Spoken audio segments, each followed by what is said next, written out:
Bunyi bip, bip, yang teratur dari monitor detak jantung bergema di ruang 3C, seperti napas terakhir yang masih tersisa di tengah keheningan dingin Rumah Sakit Al-Hikmah pagi ini. Cahaya putih redup memantul dari dinding keramik. Bau antiseptik bercampur dengan udara dingin dari pendingin ruangan, membuat napasku terasa sesak. Di luar jendela kaca, hujan turun rintik-rintik, kecil namun gigih, seolah langit sendiri sedang meratapi anak perempuanku, Nadia.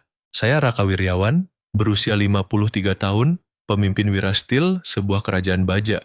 Seluruh hidupku, saya membangun karier dengan logika, perhitungan, dan keyakinan mutlak pada sains dan teknologi. Saya bisa memerintah ribuan pekerja, menandatangani kontrak bernilai ratusan miliar rupiah, tetapi hari ini, di hadapan tubuh kecil yang tak bergerak di ranjang itu, saya benar-benar tak berdaya. Nadia, satu-satunya anakku dari istri pertamaku, Dewi Anindita, telah terbaring di sini lebih dari sebulan. Segala metode pengobatan terbaik, dokter-dokter paling ahli, semua telah dicoba. Tak ada yang berubah. Hanya angka-angka dingin yang berkedip di layar monitor yang tersisa. Bapak, makan sesuatu. Dari pagi Bapak belum menyentuh apapun. Suara lembut Busri, pembantu setia kami yang sudah tua, terdengar pelan. Ia berdiri di sudut ruangan, memegang nampan kecil dengan mangkuk bubur yang sudah dingin. Saya menggeleng pelan. Saya tidak lapar, Busri, terima kasih. Ia memandangku dengan mata penuh iba, lalu diam-diam mundur. Pintu tertutup, meninggalkan saya sendirian dengan suara mesin. Saya meraih tangan kecil Nadia, dingin dan ringan seperti embun. Di telapak tanganku, kehangatan seolah perlahan meninggalkannya, sedikit demi sedikit. Dewi, saya berbisik menyebut nama istriku yang telah tiada. Kalau kamu masih ada di sini, pasti kamu tahu cara menyelamatkannya. Suara saya tersendat. Sudah bertahun-tahun sejak terakhir kali saya menyebut nama istri pertamaku. Pintu terbuka tiba-tiba membuat saya tersentak. Dr. Haris Santoso masuk. Wajahnya dingin seperti baja, suaranya rendah dan tanpa emosi. Pak Raka, maaf, data menunjukkan tidak ada perbaikan pada kondisi Nadia. Otaknya merespon sangat lemah terhadap rangsangan. Saya menatapnya, mencari secercah harapan di matanya, tetapi hanya menemukan kelelahan yang berulang. Saya tidak ingin mendengar maaf lagi, kata saya, suara berat. Berapapun saya bayar, saya perlu Anda menemukan cara untuk menyelamatkan putri saya. Ia sedikit menunduk, pandangannya sekilas ke monitor. Kami akan terus memantau, tapi kadang kita harus menerima bahwa ada hal-hal di luar kemampuan manusia. Saya terdiam. Di luar kemampuan manusia. Kata-kata itu menusuk harga diriku seperti pisau dingin. Saya tidak percaya pada takdir, apalagi kehendak Tuhan.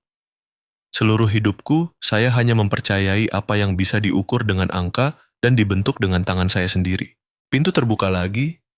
Miranti, istri keduaku, masuk dengan aroma parfum yang kuat, dan sepatu hak tingginya berbunyi klek-klek di lantai. Sayang, aku baru bicara dengan dokter kepala.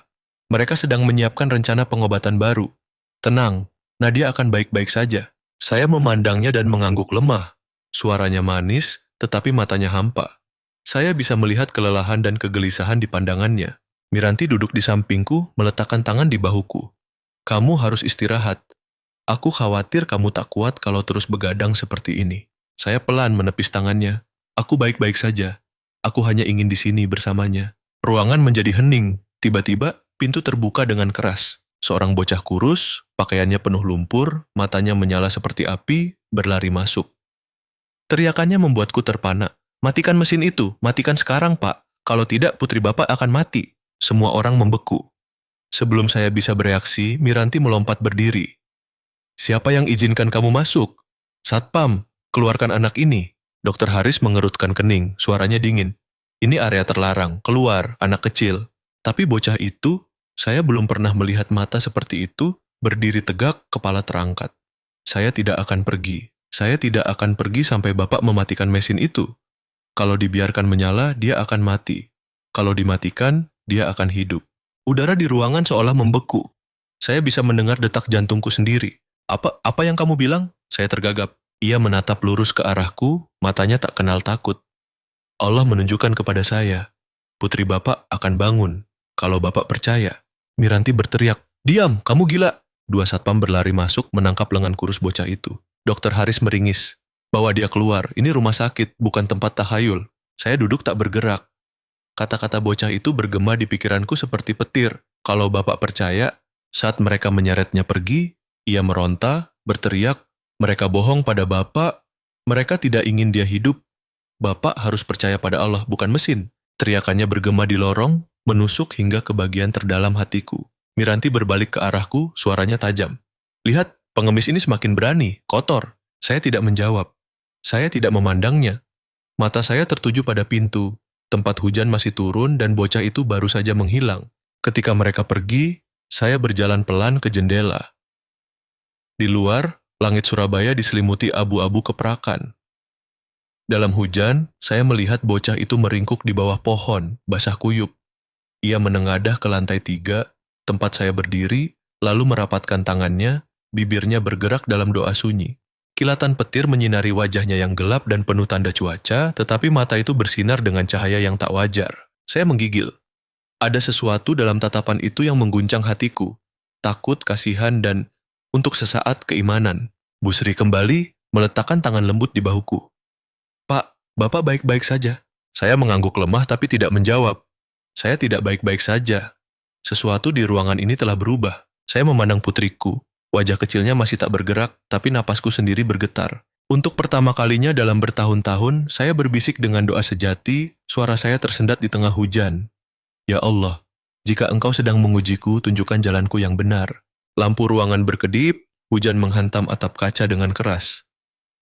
Saya menoleh ke monitor. Angka-angkanya masih stabil. Tapi di hatiku, benih keraguan telah tertanam. Bagaimana jika bocah itu benar? Saya menggenggam tangan Nadia erat-erat. Saya tidak tahu mengapa, tetapi untuk pertama kalinya setelah bertahun-tahun hanya mempercayai logika, perasaan aneh muncul di dalam diriku. Ketakutan bercampur harapan. Malam itu, saya tidak meninggalkan rumah sakit. Saya duduk di sisi ranjang Nadia hingga pagi, mendengar hujan mereda, tapi kata-kata bocah itu masih bergema. Matikan mesin itu dan dia akan hidup. Saya melirik jendela lagi. Hanya sisa-sisa air hujan yang tersisa di kaca dan sebuah pertanyaan yang belum terjawab. Jika Anda berada di posisiku, di antara keimanan pada sains dan panggilan samar dari keyakinan, apa yang akan Anda pilih? Tinggalkan komentar 1 jika hati Anda terguncang oleh sesuatu yang ajaib namun sulit dipahami seperti saya. Saya masih ingat pagi itu, ketika sinar matahari pertama menyelinap melalui jendela kaca besar di vila kami di Surabaya. Cahaya itu berkilau di ubin putih yang dingin, dan saya, Raka Wiryawan, duduk di sofa panjang memandang anak perempuanku, Nadia, membaca buku di kamarnya. Ia masih lemah, matanya dilingkari bayang-bayang gelap, kulitnya pucat. Dokter Haris bilang ia perlu istirahat total, tidak boleh keluar, tidak boleh emosi berlebihan. Setiap kali mendengar itu, hatiku terasa terjepit. Saya terlalu akrab dengan kata tidak boleh sejak hari istriku, Dewi, meninggal. Miranti, istriku sekarang, masuk ke ruangan, meletakkan segelas jus anggur di meja dan berkata lembut, "Kamu harus membiasakan dia di dalam rumah. Semakin sering keluar, dia semakin lelah dan kondisinya semakin buruk." Saya mengangguk, mungkin Miranti benar. Tapi saat melihat Nadia bersandar diam-diam di jendela, matanya menatap taman luas di luar, saya tahu apa yang ia rindukan. Sedikit kebebasan, hembusan angin, sepotong masa kecil yang dirampas penyakit. Siang itu, saat sinar matahari menyelinap melalui daun-daun, saya mendengar ketukan pelan di luar pagar. Nadia mencondongkan tubuh, mengintip dari jendela. Saya hendak memarahinya, tapi ia berseru pelan. "Papa, ada anak laki-laki aneh di luar sana." Seorang bocah, mungkin berusia 12 atau 13 tahun, kurus, rambut acak-acakan, pakaian compang-camping, sedang memunguti kaleng kosong di jalan. Ia menjatuhkan tas kain kecil, dan sebuah benda bulat menggelinding keluar, gelang perak usang. Ia buru-buru meraihnya, tapi pagar besi menghalanginya. Nadia dengan lembut membuka jendela, suaranya lemah. "Hei, ini jatuh dari kamu?" Bocah itu menengadah. Matanya yang hitam berkilau dengan intensitas aneh. Kejujuran bercampur kepanikan. "Iya, Nona, itu satu-satunya yang saya punya. Tolong jangan hilangkan." Suaranya bergetar penuh urgensi. Nadia tersenyum, mengambil gelang itu dan mengangkatnya. "Jangan khawatir, saya akan menjaganya. Tapi ada sesuatu terukir di sini. Anakku, dalam lindungan Allah, DA. Kamu tahu artinya?" Bocah itu ragu-ragu, lalu menjawab pelan, "Ibu di panti asuhan bilang itu dari ibu saya. Saya tidak tahu siapa dia." Tapi setiap kali saya takut, saya memegangnya dan berdoa, lalu semuanya terasa baik-baik saja. Saya berdiri di dalam, mendengar setiap kata, hati saya tiba-tiba berat.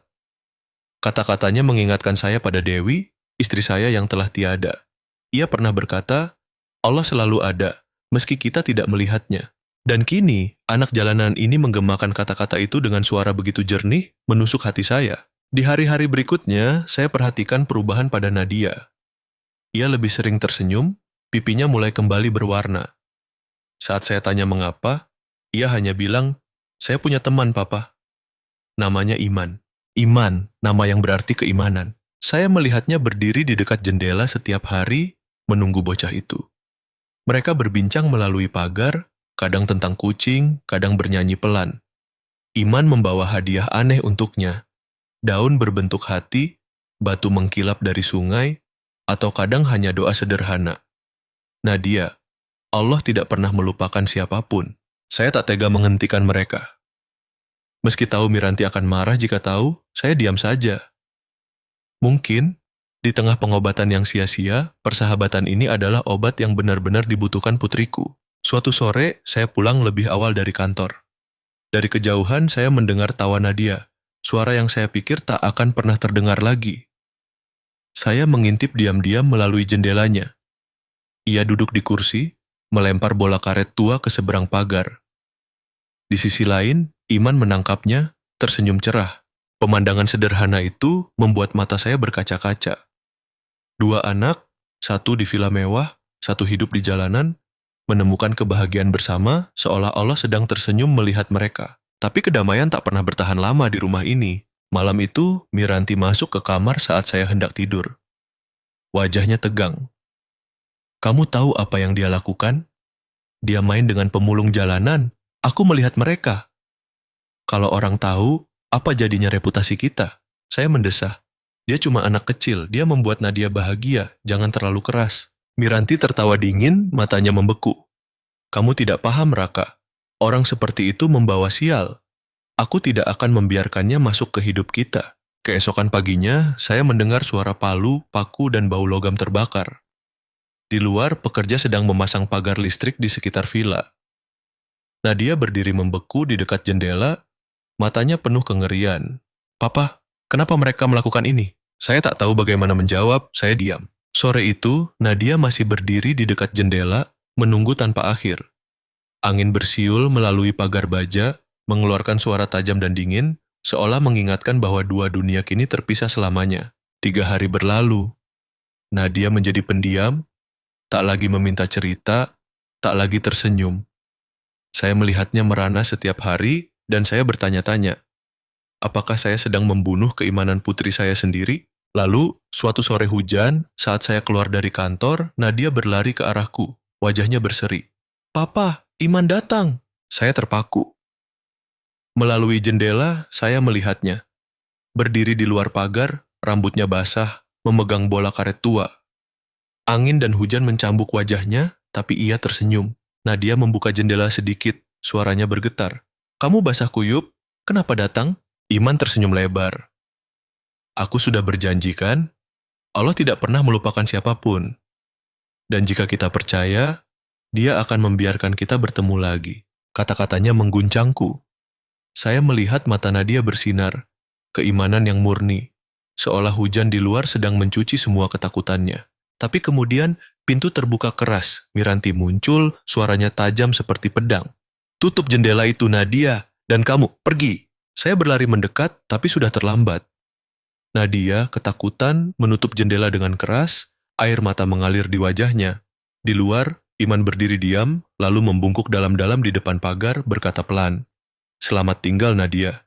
Jika kita percaya, Allah akan mempertemukan kita lagi. Lalu ia berbalik dan menghilang dalam hujan berkabut. Saya berdiri di belakang putriku, melihat air matanya bercampur dengan suara hujan.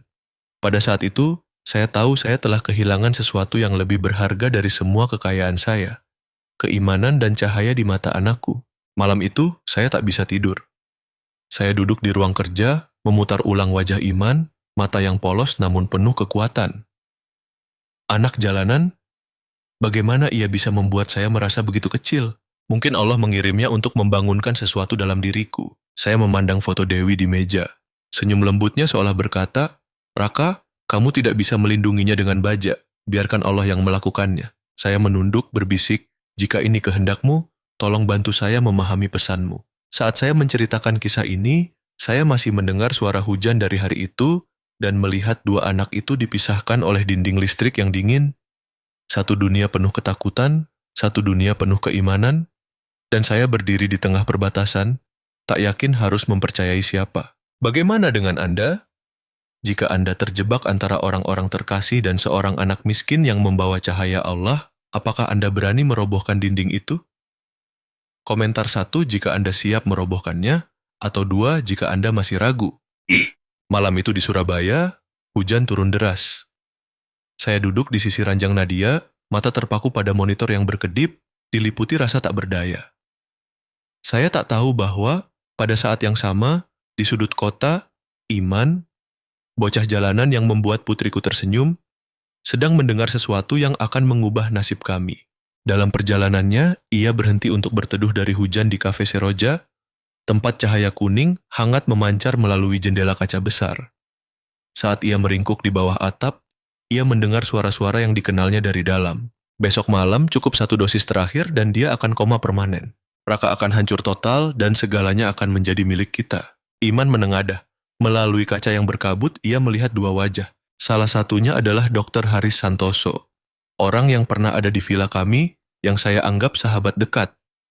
Di seberangnya duduk Miranti, istriku. Mata mereka bertemu, tajam seperti pisau. Kata-kata berikutnya membekukan darah di nadinya. "Kamu yakin?" Miranti bertanya pelan, mengaduk kopinya, suaranya tenang tapi dingin. "Obat itu akan membunuhnya perlahan dan tidak ada yang akan curiga kan?" "Jangan khawatir," jawab Haris, senyum tipis di bibirnya. "Saya sudah mengatur dosisnya agar dia tetap koma. Ini akan terlihat seperti komplikasi alami. Begitu dia menandatangani pengalihan aset, kita menghilang. Tak ada yang akan menemukan kita." "Bagus," Miranti mengangguk. "Saya sudah menunggu hari ini lama sekali. Dia pernah mempermalukan saya, dan sekarang saya akan membuatnya kehilangan segalanya." Di luar, petir menggelegar. Di bawah atap, Iman membeku. Tubuhnya bergetar. Hujan mencambuk wajahnya, tapi ia tak lagi merasakan dingin atau basah. Ia mundur, tak sengaja menendang kaleng kosong. Suara gemerincing terdengar. Mata Miranti melirik ke jendela, tajam seperti pisau. Orang-orang di dalam bergerak, pintu terbuka, tapi saat mereka melihat keluar, tak ada siapapun. Iman telah melarikan diri ke dalam hujan. Ia berlari melalui jalan-jalan basah, sandal usangnya tergelincir di aspal. Ia kemudian menceritakan momen itu kepadaku. Jantungnya berdegup seolah akan meledak, bibirnya berbisik menyebut nama Nadia seperti permohonan. Ia bilang, ia berlutut di bawah atap, memegang erat gelang perak, satu-satunya peninggalan ibunya, dan berdoa. "Ya Allah, saya hanyalah anak lemah. Tapi jika ini kehendakmu, berikan saya kekuatan untuk menyelamatkannya." Kilatan petir menyobek langit. Ia berdiri, air hujan mengalir di wajahnya, tapi di mata kecilnya menyala cahaya yang tak bisa padam. Tekad. Iman berlari langsung ke rumah sakit Al-Hikmah. Ia menyelinap melalui pagar samping, merayap di sepanjang dinding basah, dan memanjat pipa air seperti kucing kecil yang lincah. Di bawah cahaya kuning redup, ia menemukan jendela ruang 3C, tempat Nadia terbaring. Menempelkan telinga ke kaca, ia mendengar bisikan dari dalam. "Besok pagi, begitu Raka menandatangani kertas, saya akan menyuntiknya." "Pastikan dia tak pernah bangun," kata Haris dengan dingin. "Cepat lakukan," bisik Miranti. "Saya tak ingin melihatnya bernapas 1 hari lagi." Saat itu, Iman bergetar. Ia bilang hatinya ingin berteriak, menerobos masuk dan menghentikan mereka, tapi ia takut itu akan memperburuk keadaan. Sebaliknya, ia mundur, berdoa sekali lagi, dan memutuskan. Ia harus menemukan ayah Nadia. Orang yang ia percaya akan mendengarkan. Milik mereka. Aku berkata pada diriku sendiri bahwa aku harus bertindak, tetapi secercah ketakutan masih menghantuiku, seperti bayang-bayang di sudut hati.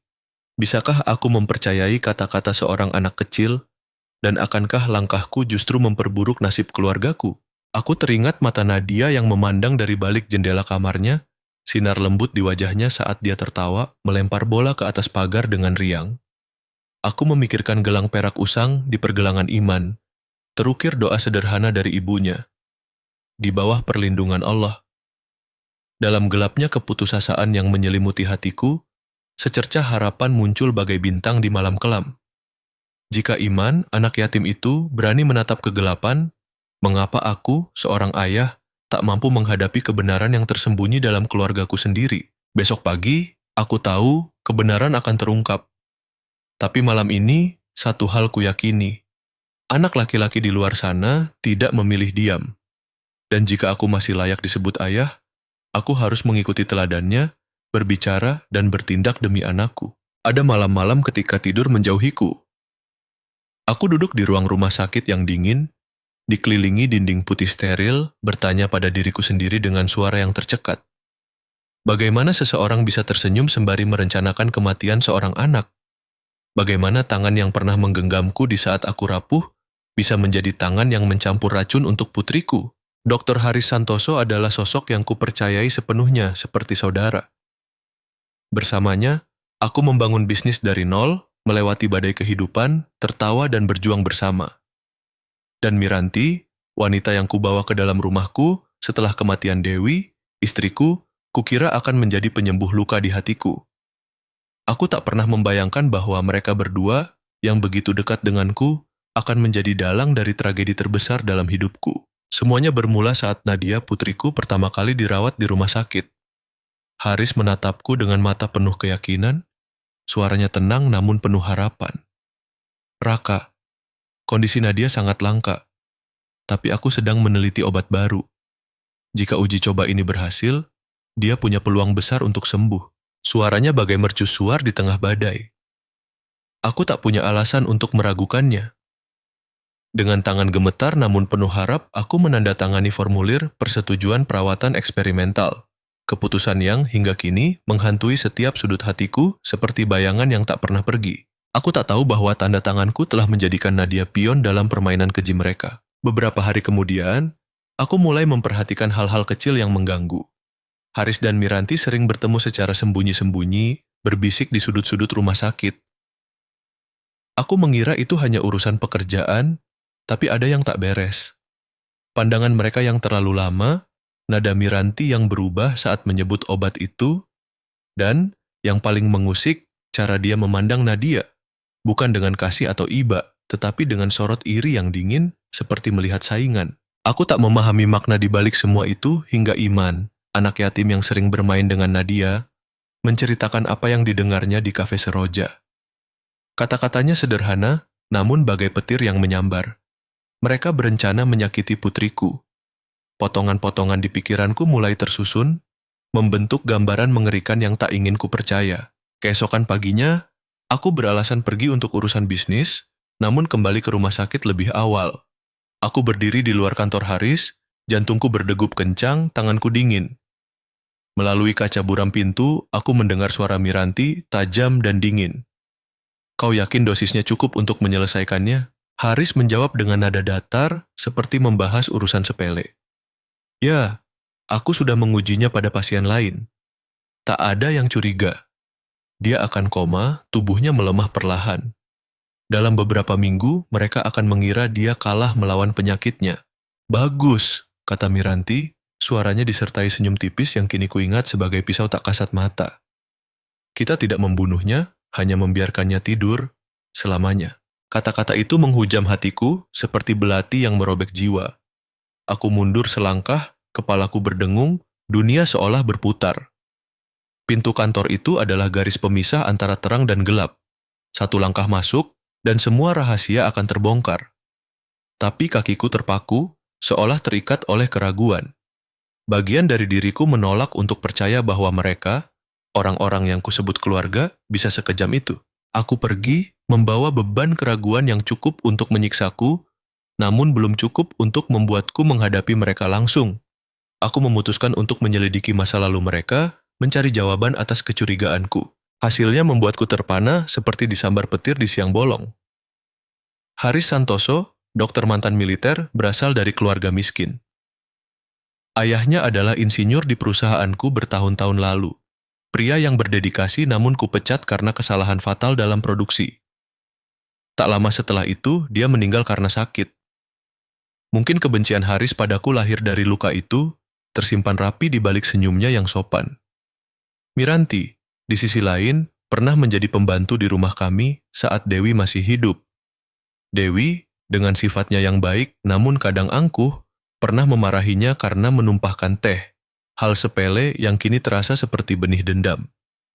Setelah kematian Dewi dalam kecelakaan tragis, aku bertemu Miranti lagi di sebuah acara amal.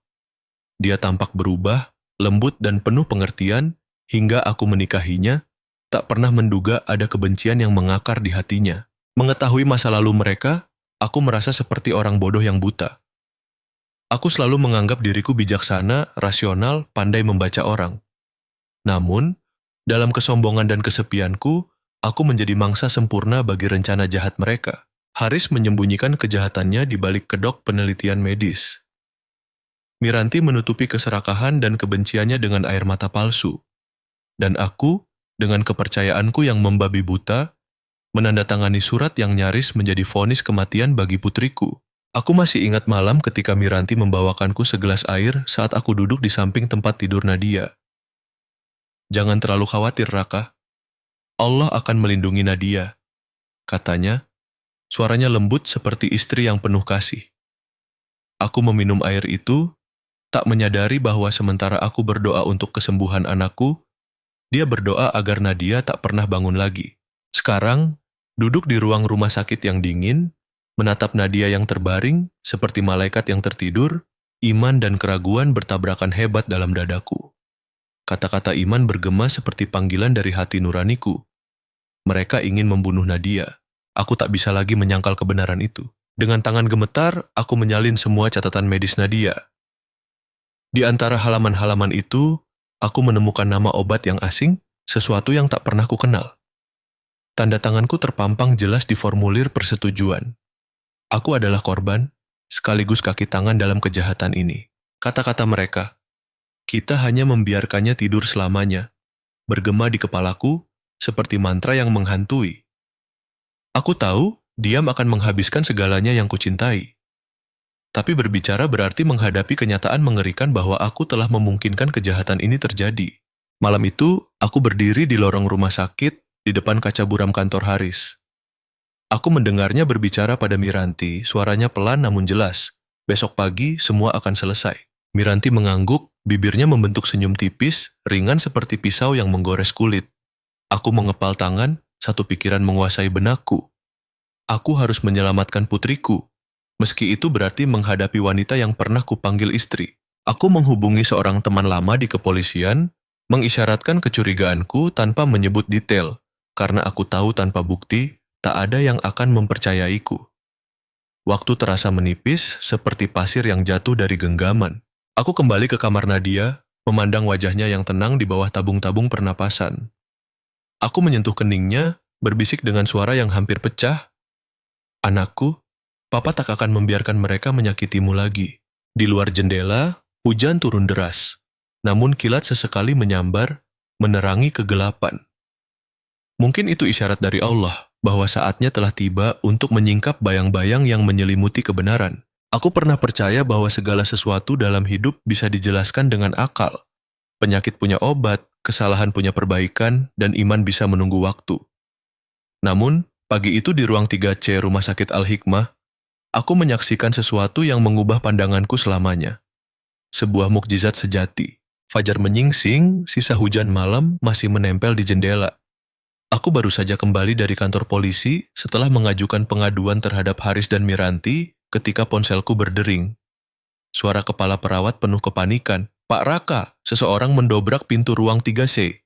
Aku menjatuhkan ponsel dan berlari melalui koridor rumah sakit, jantungku berdegup kencang. Teriakan, langkah kaki, dan suara kaca pecah bergema dari lantai 3. Saat aku tiba, pintu ruang 3C telah hancur. Di dalam, Iman berdiri di tengah kekacauan. Tangannya gemetar namun matanya menyala penuh tekad, seperti prajurit kecil yang dipandu keyakinan. "Berhenti! Apa yang kau lakukan?" Teriakku, suaraku bercampur ketakutan dan kemarahan. Iman berbalik, suaranya tersendat namun teguh.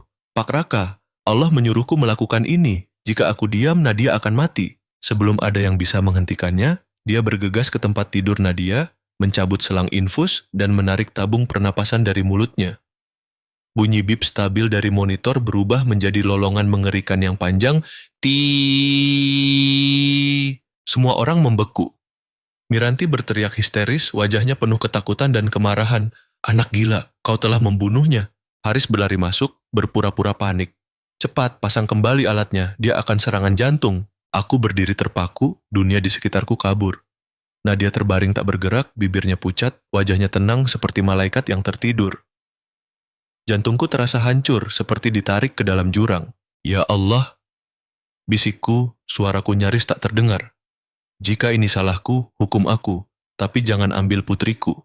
Aku berlutut, air mata mengalir, tak lagi sebagai pengusaha yang percaya diri, melainkan ayah yang putus asa, memohon belas kasih Sang Pencipta. Di sampingku, Iman juga berlutut, meletakkan tangan kecilnya di tangan Nadia, bibirnya bergerak dalam doa sunyi. Ya Allah, Engkau yang memberi kehidupan, pulihkan temanku jika Engkau izinkan. Tiba-tiba, cahaya dari jendela membanjiri wajah Nadia, menyinari kulitnya yang pucat dengan kehangatan lembut. Lalu aku melihatnya, jari-jarinya bergerak, pelan namun nyata. Nadia, bisikku, hampir tak berani percaya. Napas kecil keluar dari bibirnya, lalu matanya terbuka perlahan. Dia menatapku, suaranya lemah seperti angin sepoi. Papa, air mataku tak terbendung. Aku menariknya ke pelukanku, tubuhku gemetar, menggumamkan nama Allah berulang-ulang. Miranti berdiri membeku, wajahnya pucat seperti kertas, mundur ke dinding. Haris melangkah mundur, mulutnya menganga, tak mampu berkata apa-apa. Iman, anak kecil yang pemberani itu, berdiri diam di sudut, air mata mengalir di pipinya. Dalam cahaya pagi yang menyilaukan, aku melihat kilau di pergelangannya, gelang perak usang dengan tulisan samar. Anakku, di bawah perlindungan Allah, Dewi A. Jantungku terhenti. Dewi Anindita, nama istriku, yang meninggal 8 tahun lalu bersama putra kami yang baru lahir dalam kecelakaan di sungai. Gelang itu, aku sendiri yang memberikannya padanya, dan itu dikubur bersama anak kami di pemakaman. Dengan tangan gemetar, aku memegang pergelangan Iman. Gelang ini, dari mana kau mendapatkannya? Iman tersentak, wajahnya bingung. Aku tak ingat, Pak. Ibu angkatku bilang aku memakainya saat ditemukan di tepi sungai. Sungai, tempat kecelakaan Dewi. Aku menatap matanya yang begitu mirip dengan mata Dewi dulu dan bertanya dengan suara gemetar. Iman, kapan kau lahir? 12 Maret, 8 tahun lalu, jawabnya pelan. Tanggal kelahiran putraku. Aku tak bisa menahan diri. Aku menariknya ke pelukanku, menangis seperti pria yang kehilangan segala kekuatan. Kau tak hanya menyelamatkan adikmu, kau adalah putraku. Iman membeku, matanya membelalak, air mata mengalir deras. Papa, benarkah? Aku mengangguk, tersendak. Allah tak pernah meninggalkan siapapun anakku. Dia hanya menunggu waktu yang tepat untuk mempertemukan kita. Dia menangis, menyembunyikan wajahnya di bahuku. Aku memeluk mereka berdua. Nadia yang kembali dari ambang kematian, dan Iman, putraku yang dikembalikan oleh takdir. Di luar, keributan meletus. Polisi masuk memborgol Haris dan Miranti. Miranti berteriak putus asa.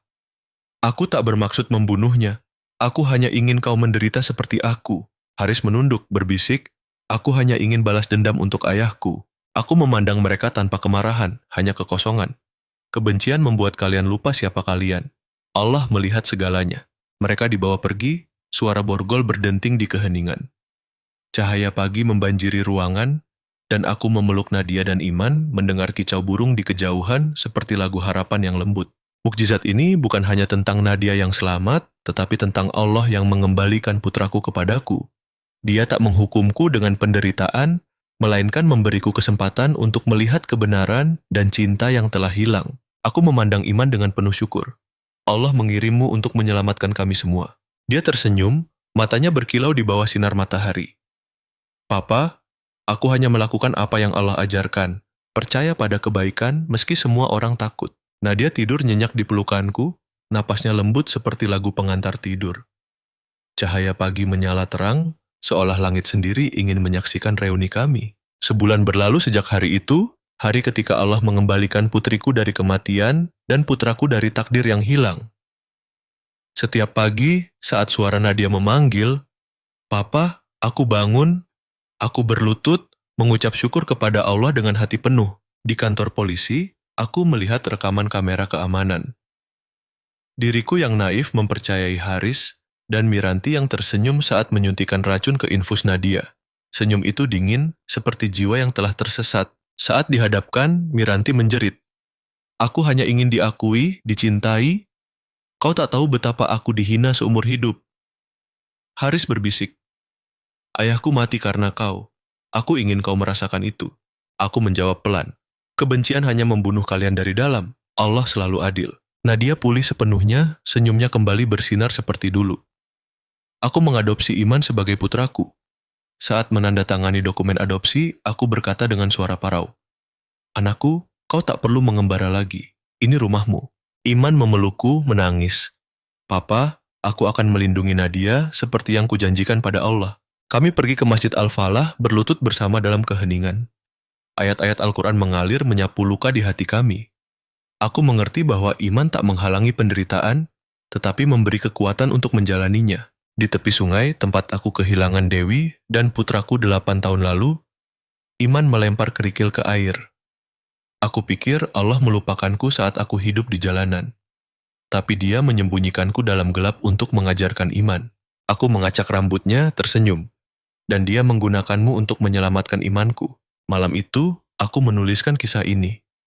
Dari hari Nadia jatuh sakit, keberanian Iman mendobrak pintu, hingga gelang perak yang mengungkap kebenaran. Aku menulis untuk mengingat bahwa Allah menulis takdir dengan cinta dan memperbaikinya dengan rahmat. Melihat anak-anakku tidur berdampingan, cahaya bulan menerangi gelang iman. Anakku, di bawah perlindungan Allah.